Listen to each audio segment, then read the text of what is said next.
আজকে একটা কথা আপনাদেরকে খুব ভালোভাবে বুঝিয়ে দিই, সেটা হলো যারা এর আগে 5 লাখ বা তার ঊর্ধ্বে সঞ্চয়পত্র ক্রয়ের ক্ষেত্রে টিআইএন সার্টিফিকেট নিয়েছিলেন, যেটা 10 লক্ষ টাকার নিচে ছিল সঞ্চয়পত্র, তারা যদি মনে করেন যে যেহেতু 10 লক্ষ টাকা পর্যন্ত কোনো রিটার্ন জমা দিতে হচ্ছে না, তাহলে আমরা আর রিটার্ন জমা দিব না বা আমাদেরকে আর রিটার্ন জমা দিতে হবে না,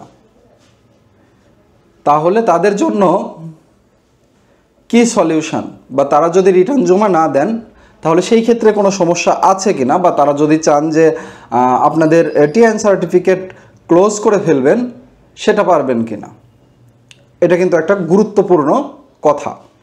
তাহলে দেখুন, আপনি টিআইএন সার্টিফিকেট পূর্বে নিয়েছিলেন এবং সেটার রিটার্ন দাখিল করেছেন বা করেননি। এখন আপনার যেই সঞ্চয়পত্র ক্রয়ের লিমিট রিটার্ন ছাড়া সেটা 10 লক্ষ টাকায় ঠেকেছে, আপনি তার নিচে আছেন বা 10 লক্ষ টাকা পর্যন্ত আছেন, কিন্তু এইখানে ওই চ্যাপ্টারটা একদম ক্লোজ। আপনি কত টাকার সঞ্চয়পত্র ক্রয় করেছেন বা কত টাকার সঞ্চয়পত্র ক্রয় করা আছে, ওই চ্যাপ্টারটা ক্লোজ। আপনাকে শুধু এতটুকু মাথায় রাখতে হবে যে আপনার টিআইএন সার্টিফিকেট আছে মানে আপনাকে রিটার্ন দাখিল করতে হবে। আপনাকে টিআইএন সার্টিফিকেটের এগেইনস্টে অবশ্যই রিটার্ন দাখিল করতে হবে। রিটার্ন যদি আপনি দাখিল না করেন, সেই ক্ষেত্রে কিন্তু আপনি আইনগত জটিলতার মধ্যে পড়ে যাবেন।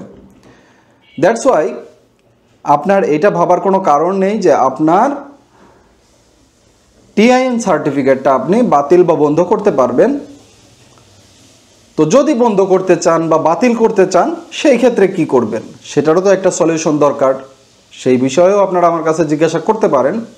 তো জিজ্ঞাসা করার আগেই আমি আপনাদেরকে জানিয়ে দিই যে যদি অন্য কোনো আয় না থেকে থাকে, আপনার যদি সঞ্চয়পত্র ব্যতীত অন্য কোনো আয় না থেকে থাকে, তাহলে আপনি এই টিআইএন সার্টিফিকেটের এগেইনস্টে যেই রিটার্ন জমা দিয়েছেন, জমা দেওয়ার পরে পরপর 3 বছর জিরো রিটার্ন আপনাকে দিতে হবে।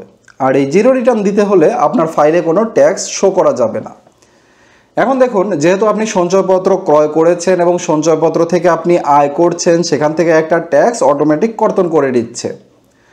তাহলে যদি অটোমেটিক কর্তন করে নেয়, তাহলে সেই ট্যাক্সটা কিন্তু আপনি দিচ্ছেন। দ্যাট মিন্স আপনি কিন্তু জিরো ট্যাক্সের আওতায় নেই, আপনি কিন্তু ট্যাক্স দিচ্ছেন, যদিও আপনাকে পকেট থেকে দিতে হচ্ছে না, আপনার মুনাফা থেকে কেটে নিচ্ছে, তারপরেও কিন্তু আপনার পক্ষ থেকে ট্যাক্স যাচ্ছে।